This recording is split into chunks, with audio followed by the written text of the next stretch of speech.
Ponni upcoming எபிசோடில் இங்கே கைலாஸ் வந்து வராரு ஸ்டேஷனுக்கு. வந்த உடனே இன்றைக்கி இந்த ஜெயாவையும் சக்தியும் பண்ணுற டார்ச்சரில் அவங்க 2 பேரும் கதறி அழணும். அதை ஒரு வீடியோவை எடுத்து போய் தான் அப்பாட்ட காட்டணும். தான் அப்பா வீட்டுக்குள்ளேயே முடங்கி கிடக்கிறாரு.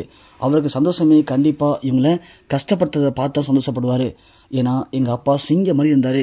அவரை தேவையில்லாத ஒரு பழியை போட்டு அசிங்கப்படுத்தி ஒரு வீட்டுக்குள்ளே முடக்கி வச்சுட்டு அந்த ஜெயா அவளை பழி வாங்கிறதுக்கு இதை விட நல்ல வாய்ப்பு கிடைக்காது. இப்போது அவள் நம்ம கையில் சிக்கின ஒரு எலி மாதிரி தான். இந்த எலியை கூண்டுக்குள்ளே போட்டு நாம் என்ன டார்ச்சர் வேணும் பண்ணலாம். அந்த எலியால் ஒன்றும் பண்ண முடியாது. அதை வச்சு தான் நம்ம அப்பாவுக்கு நடந்த துரோகத்துக்கு பழி தீர்க்க முடியும் அப்படின்னு இங்கே கைலாஸ் ஒரு முடிவோட ஜெயாவை டார்ச்சர் பண்ண உள்ளே வராரு. பார்த்தா அப்படின்னு பார்த்து சுந்தரம் உள்ளே வந்துட்டு இது மாதிரி அத்தையை பார்க்கணும்னு சொல்லி இங்கே பவானிகிட்ட பிரச்சனை பண்ணுறாரு. ஆனால் பவானி, சந்திரசேகர், சண்முகன்னு யாருமே சுந்தரத்தை உள்ளே விடவே இல்லை. ஒழுங்காக நீங்களாம் கிளம்பிடுங்க, நீங்கள் இங்கே இருக்கிறதுக்கு தகுதியே இல்லை, உங்களை தான் நாங்கள் அன்றைக்கே வெட்டி விட்டோம்ல, அப்புறம் என்ன இப்போ அத்தை சொத்தை நீங்கள் வரீங்க, கிளம்புங்கலாம் அப்படின்னு சொல்லி சண்டை போட அங்கே ஒரே கலவரமாக இருக்குது. வந்த கைலாஷ் இன்னும் நடக்குது இங்கே, இது என்ன ஸ்டேஷனால் உங்கள் வீடா, யார் நீங்களாம் கிளம்புங்க முதல்ல அப்படின்னு சொல்லவும் இங்கே உடனே ஒரு வழி இல்லாமல் எல்லோரும் ஓரமாக போய் நிற்கிறாங்க. ஓரமாக நிற்க உடனே இங்கே கைலாஷ் நேராக ஜெயாட்ட போகிறாரு. என்ன ஜெயா, என்ன அப்படி பார்க்குற, இப்போ என்ன பண்ண போகிறேன்னு யோசிக்கிறியா? இங்கே பாரு, நான் கேட்கறதுக்கு நீ சரியான பதில் சொல்லிட்டேன்னா நீ தப்பிச்சிடலாம், இல்லைனா கண்டிப்பாக நீ இங்கேருந்து வெளியில் போகவே முடியாது. பாவம், உன்னால் உன் புள்ள வர பாரு, அவனும் ஜெயிலில் இருக்கான். இப்போது நான் கேட்குற கேள்விக்கு உண்மையை சொல்லு. உன் வீட்டு மருமகளை என்ன பண்ண? நீ அவளை டார்ச்சரை பண்ணி சித்திரவதை பண்ணியிருக்க. அதுக்கான ஆதாரம் எல்லாமே என்கிட்ட இருக்குது, புரியுதா? நீ என்கிட்ட தப்பிக்கவே முடியாது. ஆனால் நீயாவே உண்மையை சொல்லிட்டேன்னா உன்னை முடிஞ்ச வரைக்கும் ஒன்றை மட்டும் வச்சுக்கிட்டு உன் பையனை விட்டுருவேன். நீ உண்மையை சொல்லாமல் மறைக்க உன் பையனும் இங்கே சேர்ந்து ஒன்று கூட சித்திரவதையை அனுபவிக்க போகிறான். சொல்லு, உண்மையை சொல்லு. உன் மருமகளை என்ன பண்ண? கொலை பண்ணிட்டியா? அவளை கொலை பண்ணி எங்கே புதைச்சி வச்சுருக்க? இல்லை எரிச்சிட்டியா? அவளுடைய பாடி இப்போ எங்கே? எப்படி கொலை பண்ண? உண்மையை சொல்லு அப்படின்னு அடுக்கான வார்த்தைகளால் ஜெயாவை காயப்படுத்துறாரு கைலாஷ். அதை கேட்டுட்டு தாங்கிக்க முடியாத சக்தி, டேய் நாயை, உனக்கு என்னடா பிரச்சனை? இப்போது ஏன்டா அப்படி தேவையில்லாம என் குடும்பத்தை பழிவாங்க நினச்சிட்ருக்க? உன் அப்பா பண்ண பிரச்சனைக்காக நாங்கள் அவனை அப்படி பண்ணோம். ஆனால் அதுக்காக உங்கள் அப்பா நம்ம யோக்கிய மாதிரி எங்கள் அம்மா வந்து கஷ்டப்படுத்திட்டுருக்க. உனக்கு அவ்வளோண்டா மரியாதை, தேவையில்லாத எங்கள் அம்மாட்ட பிரச்சனை பண்ணது அப்படின்னு சக்தி இங்கே கத்துறாரு.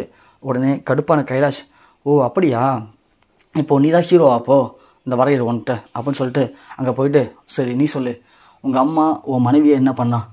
2 பேரும் சேர்ந்து எப்படி கொன்னீங்க சொல்டா அப்படின்னு கேட்க, என்னடா சொன்னேன், யாரை பார்த்தனடா சொன்னேன் அப்படின்னு கைலாஷ் சட்டையை பிடிச்சி தள்ளி விடாரு சக்தி. உடனே இங்கே கடுப்பாகி கைலாஷ் சக்தியை வெளியே கொண்டு வந்து அடிக்க ட்ரை பண்ணுறாரு. ஆனால் சக்தி ஹீரோவாக மாறி இங்கே கைலாஷை போட்டு அடித்து புரட்டி எடுக்கிறாரு. ஒரு கடத்துக்கு மேலே கடுப்பான கைலாஷ், இவனை பிடிச்சி லாடம் கட்டணும், அவனை பிடிச்சி கட்டி போடுங்கயா அப்படின்னு சொல்ல இங்கே காலு கையெல்லாம் கட்டி போட்டு இங்கே ஒரு ரூமில் படுக்க வச்சுருக்காங்க சக்தியை. ஒரு லத்தி எடுத்து வந்து கைலாஷ் போட்டு சக்தியை பயங்கரமாக அடின்னு அடித்து வெளுத்து வாங்குறாரு. ஒரு கடத்துக்கு மேலே சக்தி ஃபுல்லாகவே டயர்டாகிறாரு. கத்தி சக்தியும் மயங்கி போயிடுறாங்க. அதை அப்படியே கைலாஷ் வீடியோ எடுத்துகிட்டு போய் தான் அப்பாட்ட காட்டுறாரு. இங்கே பாருங்கப்பா, ஜெயா பெத்த பிள்ளைய உங்களை எப்படி அசிங்கப்படுத்தினாங்களோ அதே மாதிரி அங்கே ஜெயாவையும் அவன் பிள்ளையவும் உள்ளே கட்டி வச்சு அசிங்கப்படுத்திட்டு இருக்கேன், சித்திரவதை பண்ணிகிட்டு இருக்கேன். 2 பேரும் கதறி அழுதுகிட்ருக்காங்க. இது வெறும் சாம்பிள் தான்ப்பா. நாளைக்கு நான் உங்களுக்கு இன்னொரு வீடியோ எடுத்து வரேன். அதில் இதேமாதிரி ஜெயாவை படுக்க வச்சு அவளை அடித்து உரித்து பிரித்து மேய போகிறேன். அதில் அவள் என்னை விட்டுருன்னு கதறுவா. அதை பார்க்கும்போது கண்டிப்பாக உங்கள் புண்பட்ட மனசுக்கு ரொம்ப ஆறுதலாக இருக்கும்ப்பா அப்படின்னு கைலாஷ் சொல்ல, ஒன்று தூய்நாதனும் அப்படியே கைலாஷை தடவி கொடுக்குறாரு. என் புள்ளனை நிரூபிச்சிட்டடா, கண்டிப்பாக அவங்க கதறணும், அதை நான் காதுக்குள்ளேயே கேட்கணும் அப்படின்னு அங்கே பேச முடியாமல் தூய்நாதன் சொல்கிறாங்க. உடனே அடுத்த நாள் கைலாஷ் வராரு. வந்து பார்த்தா சக்தியை அப்போ தான் செல்லுக்கு கொண்டு வராங்க. 2 பேரும் தாங்கி பிடிச்சி நடக்கவே முடியாமல் கொண்டு வந்து செல்லில் படுக்க வைக்கிறாங்க. அதை பார்த்தா ஜெயா பயங்கரமாக கதறி அழுகுறாங்க. சக்தி என்னாச்சு போனக்கு அப்படின்னு பயங்கரமாக அழுகுறாங்க. அதை கைலாஷ் பார்த்து ரசிக்கிறான். அப்படியே ரசிக்கிறது மட்டும் இல்லாமல் தான் அப்பாட்ட காட்டுறதுக்காக அதை அப்படியே வீடியோவும் எடுக்கவும் இங்கே ஜெயா ஒரு பக்கம் அழுது முடிச்சதுக்கப்புறம், இங்கே பாரா, உனக்கு என்னடா பிரச்சனை, ஏன்டா அப்படி போட்டு என் குடும்பத்தை இப்படி பிரச்சனை பண்ணிட்டு இருக்க? அவள் ஒன்றும் சாகுவலாம் இல்லை, அவள் எங்கள்கிட்ட கோச்சிட்டு வீட்டை விட்டு போயிருக்கா, அவ்வளோதான். அவள் திரும்ப வந்துடுவா. அவள் மட்டும் திரும்ப வந்துட்டானா அப்புறம் நீ என்னடா பண்ணுவ சொல்லுடா. இங்கே பாரு, நீ ரொம்ப ஆடாத, சட்டம் உன்கிட்ட இருக்குன்னா உன் விருப்பத்துக்கு என்ன வேணும் பண்ணலாம் நினைக்காத. பொன்னி மட்டும் இங்கே வந்துட்டா அப்படின்னா அப்புறம் நடக்கிற கதையை வேற பார்த்துக்கோ, எல்லாத்தையும் நீ பதில் சொல்லி தான் ஆகணும் அப்படின்னு சொல்ல கைலாஷ் சொன்ன ஏஞ்சி போகிறான். என்ன சொன்ன? பொன்னி வந்துட்டாவா? பொன்னி வந்தால் தானே நீ பதில் சொல்லணும். பொன்னி வரலனா? இங்கே பார், உன்னை பழி வாங்கிறதுக்கு நான் ரொம்ப வருஷமாக எதிர்பார்த்து காத்திருந்தேன். அதுக்கான வாய்ப்பு இப்போ தான் கிடச்சிருக்கு. அப்படி இருக்கும்போது அந்த பொன்னி சாகலை அப்படிங்கிறது எனக்கு நல்லாவே தெரியும். பொன்னி கோச்சிக்கிட்டு தான் போயிட்டானே எனக்கு நல்லா தெரியும்.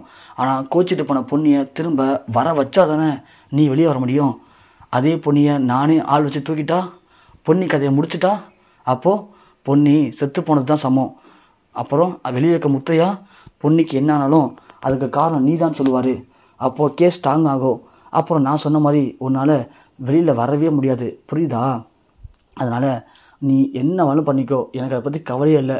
ஆனால் நீ எடுக்க போகிற முடிவில் 2 பேர் உயிரை காப்பாற்றலாம், அதை மட்டும் முடிவு பண்ணிக்கோ. என்ன யோசிக்கிற? யார் இந்த 2 பேர் நினைக்கிறியா? நீ ஜெயிலுக்குள்ளே போயிட்டனா யார் சாவாங்கன்னு எனக்கு தெரியாது. ஆனால் நீ ஜெயிலுக்குள்ளே போக மாட்டேன்னு அடம் பிடிச்சனா என்னால் 2 பேர் சாவாங்க. அது யாருன்னு நான் சொல்கிறேன், நீ நோட் பண்ணிக்கோ. ஒன்று உன் பையன், நீ இந்த கொலை பண்ணிட்டேன் அப்படின்னு உண்மையை ஒத்துக்கிட்டு ஜெயிலுக்கு போகிற வரைக்கும் உன் பிள்ளைய இதே மாதிரி தான் அடித்து கொடுமைப்படுத்திகிட்டே இருப்பேன். அவனால் சாகிற வரைக்கும் அவனை கொடுமைப்படுத்துவேன், புரியுதா? இது ஒன்று. அதே மாதிரி நீ உண்மையை ஒத்துக்காத வரைக்கும் ஒருவேளை உன் மருமக உன்னை தேடி இங்கே வந்தானா அவளையும் போட்டு தள்ளிடுவேன். அதனால் நீ ஏன் உண்மையை ஒத்துக்கிட்டனா உன்னால் 2 பேர் உயிரை காப்பாற்றப்படலாம். நீ உண்மையை ஒத்துக்கல அப்படின்னா அந்த 2 பேர் உயிரும் காலி. அதுக்கப்புறம் நீ ஜெயிலுக்கு போயிடுவ. ஜெயிலுக்கு போனதுக்கப்புறம் உன் புருஷன் ஹார்ட் அட்டாக்ல போய் சேரலாம், இல்லை என்னவாலும் நடக்கலாம். அது உன் விருப்பம். நீ ஏன் ஒத்துக்கிட்டனா இவங்க எல்லா உயிரையும் காப்பாற்றிடலாம் அப்படின்னு இங்கே கைலாஷ் சொல்ல ஜெயா உடனே பயங்கரமாக அழுகுறாங்க. இங்கே இப்போ தயவு செஞ்சு என்னை விட்டுடு, நான் எந்த தப்பும் பண்ணவே இல்லை. உங்கள் அப்பா பண்ண பிரச்சனைக்காக தான் நான் அப்போது அவரை அப்படி பண்ணினேன். அதுக்காக நீ தப்பாக புரிஞ்சுங்களை பழிவாங்கன்னு நினைக்கிறேன். இதெல்லாம் ரொம்ப பாவம் அப்படின்னு ஜெயா அழுகுறாங்க. பாவம் புண்ணியெல்லாம் பார்க்க அளவுக்கு நான் இப்போ இல்லை.